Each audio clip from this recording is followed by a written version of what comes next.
ফিলিস্তিনকে স্বাধীন রাষ্ট্র হিসেবে স্বীকৃতি দেওয়ার বিষয়ে মন্ত্রিসভার বৈঠক করতে যাচ্ছেন ব্রিটিশ প্রধানমন্ত্রী কিয়ার স্টারমার। আগামী সপ্তাহে এ বৈঠক অনুষ্ঠিত হওয়ার কথা রয়েছে। যুক্তরাজ্যের একটি সরকারি সূত্র বিষয়টি নিশ্চিত করেছে। এলএমই সার্টিফাইড বিশ্বসেরা কপারে তৈরি ওয়ালটন কেবলস, যা আপনার স্থাপনাকে রাখবে সব সময় নিরাপদ। ফাইন্যান্সিয়াল টাইমস প্রথমে খবরটি প্রকাশ করে জানায়, যদিও এখন গ্রীষ্মকালীন অবকাশে রয়েছেন মন্ত্রীরা এবং তাদের ছুটি 1 সেপ্টেম্বর পর্যন্ত।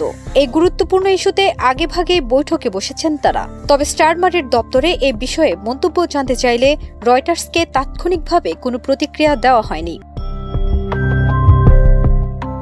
এই বৈঠক এমন এক সময়ে আহ্বান করা হচ্ছে যখন স্টারমার সম্প্রতি বলেছেন, শুধুমাত্র একটি সমালোচনার মাধ্যমে সম্পূর্ণ শান্তি চুক্তির অংশ হিসেবেই ব্রিটিশ সরকার ফিলিস্তিনকে রাষ্ট্র হিসেবে স্বীকৃতি দেবে। তবে তার এই অবস্থান লেবার পার্টির অনেক সদস্যদের মধ্যে অসন্তোষ সৃষ্টি করেছে, যারা ফ্রান্সের মতোই দ্রুত স্বীকৃতি দেওয়ার পক্ষপাতী। এর আগে লেবার পার্টি সহ 9টি রাজনৈতিক দলের 220 জনের বেশি সংসদ সদস্য ফিলিস্তিনকে রাষ্ট্র হিসেবে স্বীকৃতি দিতে প্রধানমন্ত্রীর প্রতি আহ্বান জানান।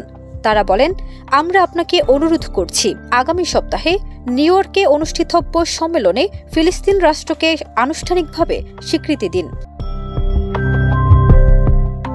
চিঠিতে আরও বলা হয়, আমরা বুঝি যুক্তরাজ্যের একার পক্ষে স্বাধীন ও মুক্ত ফিলিস্তিন গঠন সম্ভব নয়, তবে যুক্তরাজ্যের স্বীকৃতি একটি তাৎপর্যপূর্ণ বার্তা দেবে বিশ্বকে।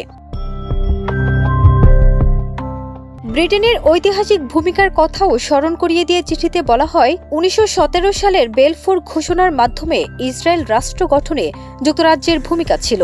এখন ফিলিস্তিন রাষ্ট্রকে স্বীকৃতি দেওয়াও আমাদের নৈতিক দায়িত্ব।